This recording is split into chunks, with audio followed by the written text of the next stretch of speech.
They say I came with gold and spices, with camels trailing behind me and mystery in my steps, but I came carrying far more than wealth. I carried questions, aching ones, the kind that burn behind a crown and cannot be soothed with incense or music or silk. I had everything a queen could want, yet my heart was restless, haunted by rumors of a God unlike any idol carved by human hands, a God who spoke through prophets, who guided kings, who called himself jealous, not for power, but for love. I heard that he had given wisdom to a man named Solomon, that his presence dwelled in a place called the temple, that his glory made even royalty bow low. And so, I packed more than treasures. I packed my doubts, my hunger, my secret hope that maybe, just maybe, this God could see even me. My journey was long, through dry winds and distant lands, through the silence between stars where doubt tried to whisper that this was foolish, but something deeper in me, something sacred, refused to turn back. I was a queen, yes, but I was also a seeker, and no throne could keep me from chasing truth. I rehearsed my questions, heavy with philosophy, theology, pain, questions about purpose, eternity, justice, worth. Would he answer me through this man? Would this king mock my intellect, or welcome my sincerity? I had been admired for beauty, but rarely seen for the storm inside. I came not to impress Solomon, but to meet the God behind his throne. When I entered his court, I expected splendor, and yes, it was glorious, from the pillars to the servants to the robes that shimmered like dawn. But what stopped me was not the luxury, but the order, the peace that hummed beneath it all. It was not a kingdom built on fear or flattery, but on wisdom, humility, reverence. Solomon rose to greet me not with arrogance, but with eyes that seemed to know I had come for more than diplomacy. He didn't rush me, he didn't shrink me, he listened as I unraveled the knots in my soul, one by one, question after question, and to each, he responded with clarity that felt both ancient and intimate, as though heaven itself whispered through him. There was one moment, one sacred silence, when he paused after a question I asked about suffering and sovereignty. He looked past me, then back into me, and said, "The fear of the Lord is the beginning of wisdom, not fear as in terror, but awe, the kind that makes you tremble with wonder."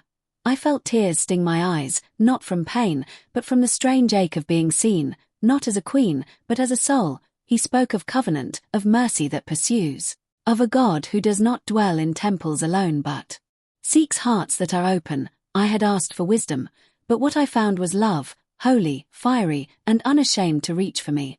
I stayed longer than I planned. Each day, the sun rose over Jerusalem and with it, a new revelation. I sat among sages, I watched offerings burn, I walked near the temple and felt something like joy chase me into prayer. I was not born among this people, but something in me recognized the God they served. This was no regional deity or ancient myth.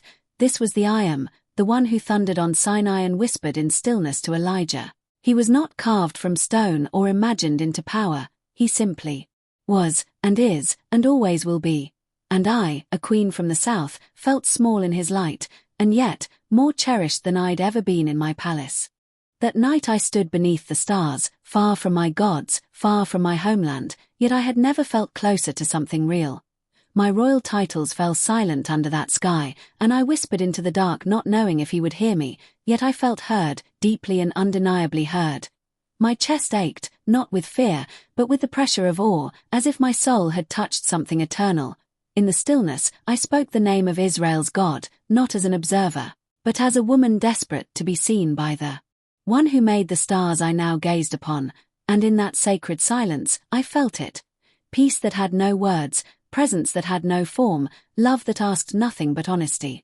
Solomon's wisdom was radiant, but it was the God who gave him wisdom that truly captivated me. I began to realize I had come for answers, but I was leaving with something far deeper, a relationship, not just a revelation. This God did not sit silent on golden thrones, he whispered in longing hearts. I, a foreign queen, had not been rejected, ridiculed, or treated as a curiosity. I had been welcomed, not merely by a man, but by the presence of the divine, and something shifted in me, where once I sought to impress with intellect, I now longed to kneel in humility, because I had seen that glory belongs not to kings, but to the one who crowns them. I stayed longer than protocol would allow, not for diplomacy, but because my soul had found rest. Each day I walked past the temple, letting the incense cling to my garments, letting the songs of Israel's worship wash over the ache of years spent searching in shadows. I remembered the empty rituals of my youth, the carved gods who never spoke back, the gold-covered silence of altars built to false strength, and I wept, because now I knew, truth is not heavy. It is holy. Real holiness doesn't oppress, it frees.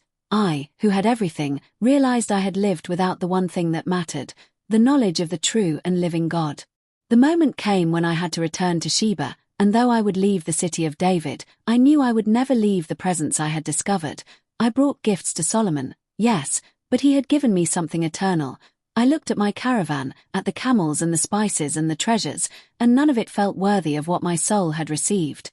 I turned back one last time, looking at the temple shining in the sun, and my lips whispered a prayer. Not to idols, not to spirits of my ancestors, but to the God of Israel who had welcomed me as his own. And I knew, without a doubt, that I belonged to him now. When I returned to my kingdom, the people cheered, the musicians played, the servants bowed, but I felt like a stranger in my own palace. The pillars that once brought pride now seemed hollow. The idols that once represented power now looked powerless, and yet, I was not angry, I was awakened. I began to remove the altars that no longer deserved worship, began to speak of a God who needed no statue to prove his glory. Some looked at me with confusion, others with fear, but a few, just a few, began to listen with wonder in their eyes, because deep down, I knew they too had always felt the emptiness I once called devotion. I gathered my closest women and told them the story, not of gold or politics, but of how my heart had been undone in a foreign land. I told them of the wisdom that pierced deeper than knowledge, of the love that did not require perfection, of the holiness that embraced a Gentile queen, and we wept together, not from sorrow, but because hope had entered our halls. We began to pray, not with chants, but with honest words. We lifted our hands, not to idols, but to the unseen yet near presence of a God who had no borders and needed no temple to be close.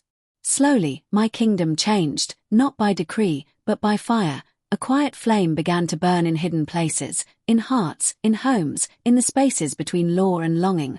Women came to me with their pain, and I shared how Jerusalem had healed mine. Priests asked questions, and I answered not with pride, but with stories of mercy. I was still queen, but now I ruled with a different authority, not of conquest, but of compassion. I began to judge not only with law, but with love, because once you meet the living God, nothing remains the same. Not your hands, not your throne, not your soul. Years passed, and I often dreamed of the temple, the steps, the voices, the scent of the offerings rising into the morning light. I missed it, but I did not despair, for I had learned that worship was not confined to sacred stones. It lived in broken hearts turned upward, and every time I prayed beneath the open sky, I knew he was near. The same God who welcomed me in Solomon's court now walked with me in my desert, and I smiled. Because this was no longer Israel's God alone, he was mine, too, and I belonged to him more than I ever belonged to gold, glory, or kingdom. There were whispers from travelers about Solomon, how he had grown distant, distracted by foreign wives, entangled in gods that could not save. My heart broke at the news, not in judgment, but in grief. Because I had seen the fire in his eyes once, the purity in his praise, I prayed for him, quietly, fervently, because I knew how easy it is to drift from wonder into routine. I prayed because I had tasted what he once burned with, the holiness that sets kings free, and I asked God not to remove his crown, but to rekindle his awe. When I grew older, I wrote down everything. The journey, the questions, the encounter, the transformation. I wrote not to preserve history, but to pass on a heartbeat. To let future daughters know that a crown does not define them, that truth is worth crossing deserts for, and that the God who met me in Jerusalem is still meeting seekers today. My diary was not political, it was sacred, and every word carried the scent of incense and the softness of a heart remade in divine light. To those who only remember my gold, you missed the real miracle. To those who only speak of my fame, you've never known my flame. I did not come to test Solomon, I came to be changed, and I was deeply, permanently, gloriously changed. Because I saw with my own eyes what many only heard in legends, a God who is not silent, not distant, not tribal, but holy, near, and eternal. I saw the wisdom of heaven wrapped in humility, and I believed, not because I was told to, but because I was seen. Sometimes I think of the caravan, the day I left Sheba with curiosity and returned with conviction. The roads I traveled were long, dusty, filled with risk, but they led me to something eternal. The journey was not a diplomatic mission, it was a divine appointment, and I often wonder, if I had stayed home, would I have ever found him? Sometimes, to find the truth, you must leave everything you know behind. Sometimes, you must let questions guide you into holy places. I taught my children to seek, not settle, to question, not rebel, to long for more, not just in power, but in purpose, and I taught them about the God who met their mother on foreign soil, not because she was perfect, but because she was hungry for truth. I raised a generation that would not bow to empty thrones or worship carved silence. I raised sons and daughters who knew that wisdom begins with awe. And awe begins when you dare to approach the God who burns but does not consume. So if you read this, you who are far, you who feel unseen, you are not forgotten. The same God who answered my questions will answer yours. The same God who welcomed me will welcome you. You don't need a crown to be invited, nor gold to be heard, just a heart willing to seek. Truth is not hidden from the hungry, and glory is not reserved for the worthy, it is gifted to the humble. Let them write of me what they wish, queen, traveler, legend, but let heaven remember me as one who dared to knock on wisdom's door. Let the story be told.